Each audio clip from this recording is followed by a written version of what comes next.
अस्सलामुअलैकुम जी। अस्सलामुअलैकुम। वालेकुम सलाम। अस्सलामुअलैकुम शेख से। बिस्मिल्लाह सही, बिस्मिल्लाह। वालेकुम सलाम। अस्सलामुअलैकुम सही। वालेकुम सलाम सही।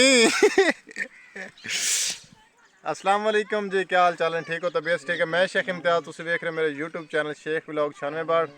तो जनाब आज बैठे हैं अपने ट्यूबवैल। तो थोड़ा दोस्तों से पहले वीडियो तो कैसे न्यू ट्यूबवैल कराने न्यू प्लाट जगह। तो मेरे दोस्त आए ने, मेरे प्यारे दोस्त भाई लाला आसिफ, लाला सरदार अमानुल्लाह, मलिक पप्पू। तो बोर करा रहे हैं जनाब। तुम तफसील दी सी पहले भी, थोनों सारी डिटेल भी खाने कितने बोर साड़ा पहुँच गया। मशीनी बोर कराए सी तो हुण उसका खूह खट्टन डे ने सामने वेखो। थोनों चल के तफसील नाल फिर दसदे हैं सारे सूरत हाल, उत्थे जाके दिखाने। इत्थे बैठा सा बस रोटी शोटी खाधी इत्थे, तो फिर बैठे सा गपशप करते पे सा जनाब। तो चल के थोनों विखाने बोर। आ जनाब मिट्टी कढ़ते पे ने उस्ताद खूह चों।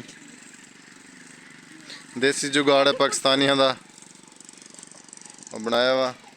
उस्ताद वेखो थले ओ लगा पे सामने मिट्टी शिट्टी कढ़ते पे ने खूह जनाब। ये मिट्टी नहीं कढ़ ली है बाहर।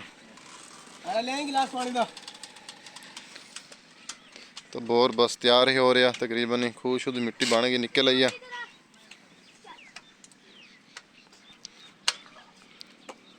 हाल उस्ताद खरियत है? गर्मी तो नहीं?